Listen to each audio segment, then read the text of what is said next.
Welcome back to Reading Bear. Today, we will take a look at some new revenge stories. And if you enjoyed my content, please don't forget to subscribe to my channel and post some bear emojis in the comments. Let's go! First one is titled, Can't Pay for Gasoline, Pay $1,000 for Repairs Instead. Backstory.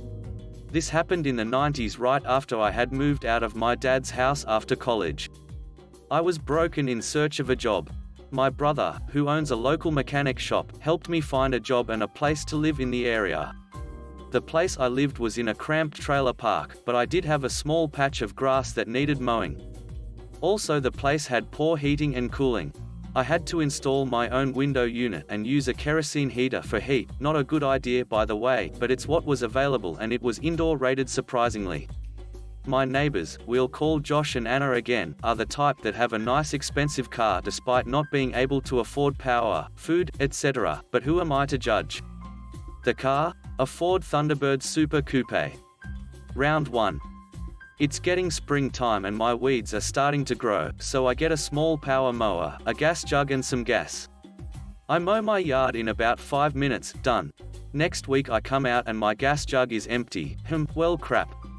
Round 2. It's week 2 of mowing season and I go get some gas. This time I get less and before I put the jug up I place a small handwritten note on it, attention gas thief, contains water. No, it didn't really, but I was testing a theory and yep, they stole the gas anyway. At this point I still wasn't sure if it was actually them or not, but I was about to find out. Round 3, mortality. It's now 4 weeks into mowing season. At this point it's warmed up, my new shiny 220 VAC unit is humming in the living room and I no longer need my kerosene. I take my gas jug and kerosene jug, get some gas, Kero, mow my yard, put my gas jug just inside my door and leave my very full bright blue kerosene jug next to my mower. He took it. The fallout. Anyone who works on cars knows that a gasoline-powered engine will not run on kerosene, so yeah, he didn't make it much farther than the top of the hill. The best part is that the warranty didn't cover the damage done by using the wrong fuel, and to fix it, the tank had to be drained, the lines had to be drained, the filter changed and new fuel injectors installed. Josh ended up paying my brother over $1,000 to fix his car.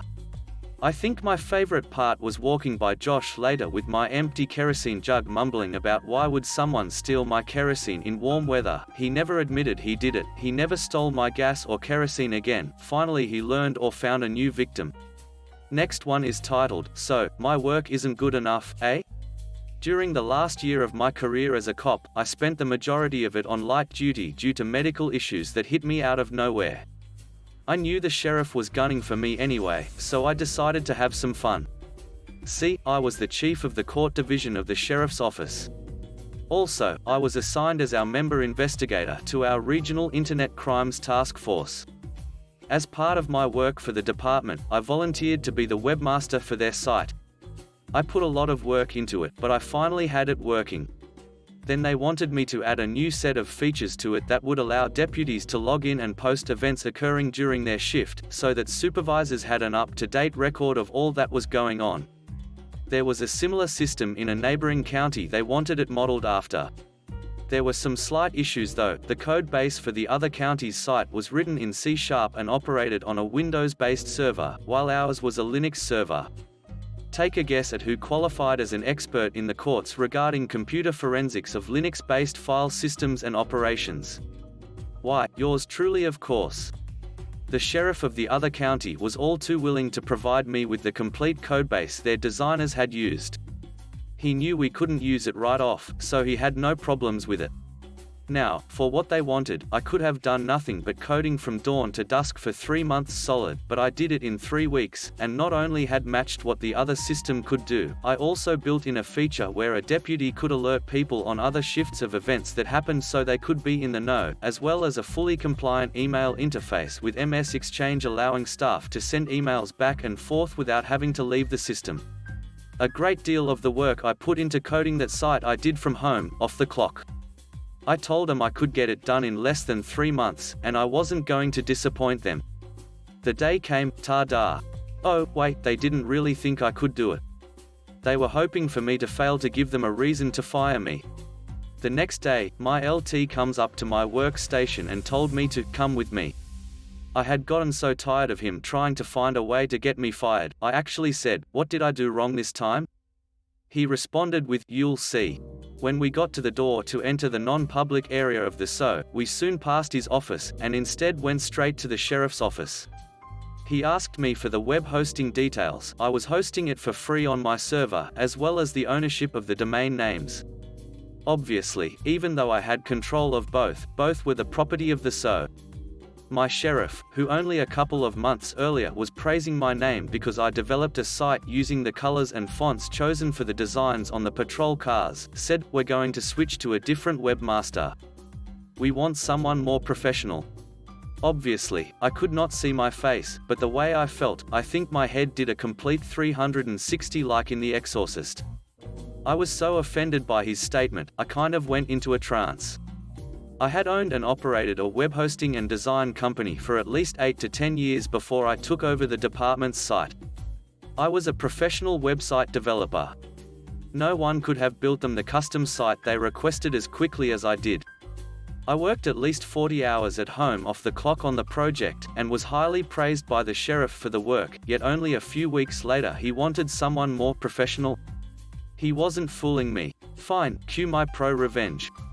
Not long before I was asked to build the new features for the website, one of my staff came to me, eyes down, to confess something he had done. He wasn't tech savvy, but one day he did a search, and found a domain name was available for purchase. It just so happened to be the domain name the sheriff had used for his first campaign less than 4 years earlier. Apparently, no one thought to check to see the status of the domain as the new election approached. Once he told me, I promised him I'd take care of it, so I got access to the registrant account to change the name servers to an anonymous host. I learned from my computer crimes contacts, the sheriff was trying to use federal officers to try to trace me to find out who was doing what with his domain. Well, good luck with that. I was proxied from hell and back, using 7 hops through 3 providers and on the Tor network. Every time I logged into the website I was building, there was no way to trace who was doing it. The sheriff knew my coworker had purchased the domain, but that was the limit of his involvement. So, it's important to note the sheriff had to resign in disgrace and accepted a plea deal to plead guilty to a couple of federal felonies. Who blew the first whistle of issues going on in the department? We did. Even better, without realizing it, for most of his second campaign, all of his signs still had the original website listed. The website listed all the factual things the sheriff or his minions were doing that were unlawful, immoral or unethical. I only listed the stuff I could independently verify through 2 other sources. My staff and I were the first people to contact the state and the FBI regarding illegal activities being perpetrated in the SO. The command staff resigned and ran like roaches once the news came out the sheriff had been charged. I guess he should have hired someone more professional to handle his PR. In the end, he still won the second election, but wasn't able to carry out his full term due to the crisis he was facing from his own past. Here I am, a retired law enforcement officer, still developing modern websites as a professional website designer. He could have gotten away with it all if he hadn't decided to try and screw me over with the whole internal web system. Speaking of that system, even though they pleaded with me to make it for them, it was never implemented. For the record, I often checked to see if the website had been changed. Even years after I retired, my website was still up, in its entirety, without a single modification. This meant it still showed my name and photo on it for details on the court division. I've had people tell me being assigned to the courts does not amount to much. Obviously, they never walked a mile in my shoes. Next one is titled, X yelled, had a temper tantrum about child support at his job and blamed me in court for it.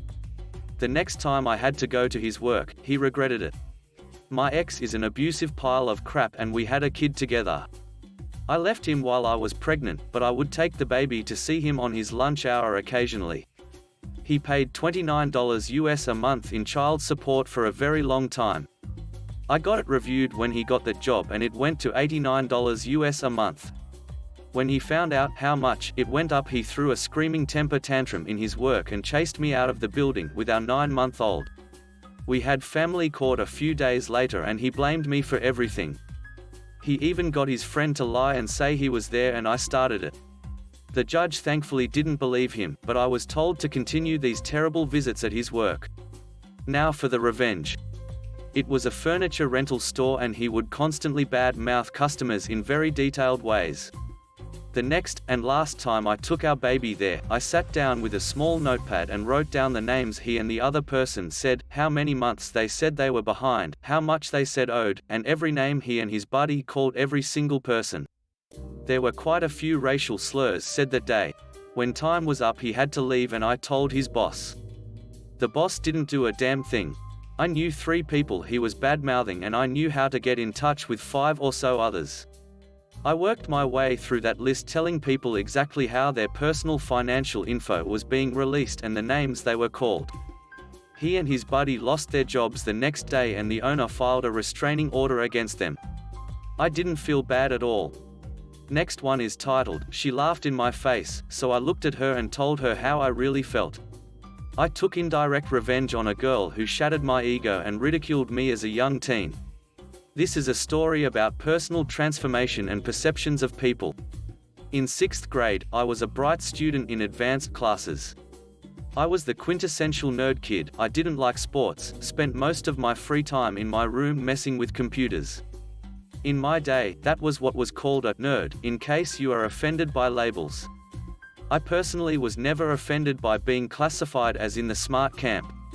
In any case, in the grips of puberty, my heart ached for the love and gentle touch of a woman, girl. I never discussed this with anyone. It wasn't just lust, it was a longing for an emotional connection with someone, a mutual feeling of love. One day, I was sitting in class reading a novel, Advanced English, where we were required to read novels and write essays, and the teacher stepped away for a few moments so the kids start chatting around. The question being asked of everyone was, who do you like, as in, who do you have a crush on? I remained silent and didn't look up. I kept reading because I wasn't skilled socially and would generally stay quiet in these kinds of conversations. The truth was, the girl that I was crushing on sat several seats in front of me, in the front row of that class. Every day that I would see her, my heart would beat hard in my chest and I would have to look away. She was so beautiful to me. She haunted my thoughts when I was not at school, too. This was another reason for me to stay silent. She was considered in the popular camp, and everyone knew her name at that school. Everyone knew who she was. She was one of the kids engaged in this chatty gossip. I didn't look up, stayed nose pinned to my book, though I was listening hard to what she might say, struggling intently to sift through the words of all the kids spoken to only hear hers. Someone who I thought was my friend that I could confide in, turned to me because I was quiet and said, "Hey Jeremy, who do you like?" I probably looked flustered and shook my head and said nobody, and kept my eyes on the page. "Come on, you have to like someone, who is it?" I looked around nervously, obviously hiding something. "No one," I said again. "Come on, I know you have to like someone." I looked at him and took a deep breath, and looked around at all the kids, who weren't paying any attention to me. "Promise you won't tell?" The boy lit up surprised and said, "I won't. I promise." "Who is it?" I beckoned him to lean closer so I could whisper, "Brandy." "Who?" he said loudly. "Shush," I said and started to turn back away. "Who?" he whispered. "Brandy Parrott." I cautiously pointed and then turned back to my book and was quiet. "Her," he said quietly, pointing towards the head of the class. "Shush." "Yeah, shush." "Hey guys," he said loudly, so everyone could hear. My blood pressure dropped. He wasn't going to guess who Jeremy likes. "Are you really going to?" "You're not. He likes Brandy," and pointed straight at her. I died in my seat. I had a heart attack. I shrank. All the kids started laughing, her most of all. It was so hilarious to her, that someone like me could ever think that a girl like her would be interested in such a nerd. I remember the look on her face, it stabbed me in the heart, it was so funny to her. When the bell rang, I was first to leave.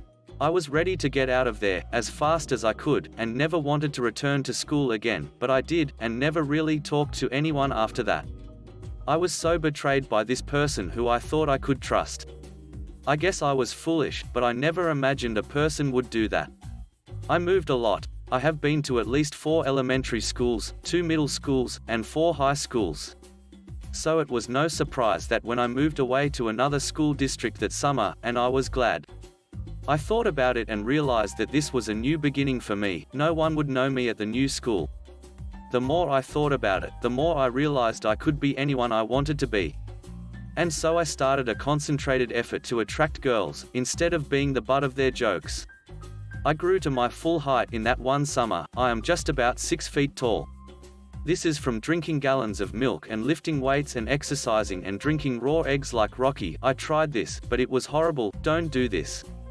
I started to grow my hair long, and a friend of mine pierced my ear. This was the early 80s. I started to appreciate and listen to bands like Black Sabbath, Led Zeppelin, and Aerosmith. I changed the clothes I would wear. I changed the entire perception that people had of me. All of this led to an incredible set of things that happened to me at that time in my life and forever after, not just losing my virginity but much more than that, tales you would find hard to believe, but I digress. At my new school, I was popular. I became a member of the bad kids, and this did wonders for me, socially. I liked it, a lot. I liked girls even more, and I was getting attention from my dream girls, now. Not just one, but very many. I did it, and I was very proud of my perceptual transformation. Inside, I was still the same, but people wanted to be my friend, now. Girls wanted to date me. I got love notes sent to me, and all the things that go along with that. Girls crushed on me, now, very spectacularly, and I was so happy about it. In 9th grade, all the middle schools around funneled into one high school, and so it was that I chanced meeting Brandy, again. Now, I towered over her, I towered over most kids, and I had a reputation as being a very bad kid. And I was, but mainly because I had a deep disrespect for authority, not out of being a bully or anything like that. By this point, I had realized that adults were usually not as smart as they pretended to be, and they had little to no control over me, at all. In any case, on the first day of school, while standing at my locker, trying to get acquainted with my locks combination and such, I was approached by a girl that I didn't know. "Are you Jeremy?" she said, and I looked at her, surprised. Yeah? I continued studying my locker and its contents. "Do you remember Brandy?" And she pointed down the hall to a girl standing there still while all the other kids walked in different directions going somewhere, and she was looking at me and smiling and waved, sheepishly, nervously. I looked at her, and the feeling of my humiliation from her all came back in a flood of emotions, mostly anger. When I looked at her, I no longer felt the way I did in 6th grade. I now saw flaws in her that I had never noticed before, and she was no longer attractive to me. Though she was the same girl, I felt absolutely no longing whatsoever. I squinted my eyes at her down the hall, not like it was hard to see, but that look I sometimes get that makes people cringe when I am angry. I said, "Yeah, I remember her," and turned back to my locker. "Well, she wants to know if you would maybe like to date her." I glanced back, eyes still squinting, and she was still standing there. She started to look crestfallen and stopped waving. I made sure she saw me clear as day, saw the words on my lips from down the hall as I slammed my locker shut and said, "Duck, no," not to her friend, but to her, down the hall. I turned and walked away, without looking back. I didn't look for her or see her specifically, but I could feel her eyes on me, as school ended and she was in the crowds getting on the buses all lined up to take us home. I saw her friend in the crowd, looking at me, out of the corner of my eye. That year, I never noticed her again, never saw her. Her popularity from middle school did not follow her into high school, and she faded into obscurity. Hardly anyone knew her name anymore. Last one is titled, "Dumped a bowl of ice cream on a girl who was gossiping about my mum." My family and I were on vacation 2 summers ago in Oregon, and we were all shopping at the mall because we wanted to look for more clothes to take to the beach. My dad and little brother went to the other side of the mall to look for some swimming shorts for my brother, while my mum, my sister, and I were still shopping for clothes. After we were done, we decided to get ice cream for ourselves and my dad and brother before we leave. When we walked into the shop, we all waited for the employees to get my mum's coffee ready while I and my sister were already eating our ice cream. But as we were waiting, we saw this group of girls, who looked like freshmen, sitting by a table next to us, and at first we didn't pay any attention to them until they started looking at my mum. I saw them giggling and gossiping for whatever immature reason, and I knew immediately they were trash talking about my mum when she wasn't looking. And for a background check, I was going into 8th grade at the time, and I can usually hold my anger in because I had been bullied all through preschool to middle school, so literally, nothing you say can faze me anymore. But if you say anything about the people I care about, you better believe I won't let that slide. And it's the fact that these girls had the audacity to trash talk about someone they didn't even know. That's my mum. So out of impulse, I watched my mum and sister walk out of the shop as I told them I'll catch up with them because I wanted to buy a donut with my money. When they left, I grabbed my mint chocolate chip ice cream bowl and one sat crisscross on top of their table. They all gave me dirty looks, but I didn't care. As I took one last taste of my ice cream, I said, don't you just love ice cream? I mean, of course, you do, otherwise, you guys wouldn't be here. Did you know that 60% of the world eats ice cream after a breakup? Apparently, it helps your brain cope and it sort of helps you gain your sanity back. Maybe it will help you. One of the girls sitting there had a confused and disgusted look on her face before I grabbed my ice cream, dumped it on her head, and ran. I ran out of that store quicker than the blink of an eye because I can't take on a fight of 6 versus 1, and I quickly ran around the mall to my mum's car. Just even hearing her scream because of what she just got put a smile on my face. Most might say that I was being dramatic and mean, but there's nothing I wouldn't do for the people I care about. Especially my mum. She got what she deserved, and hopefully, they will all learn their lesson. I got back into the car and told my mum they had run out of donuts and that I ate my ice cream along the way. I regret nothing out of that experience other than the waste of ice cream. It was my favorite. Thanks for listening.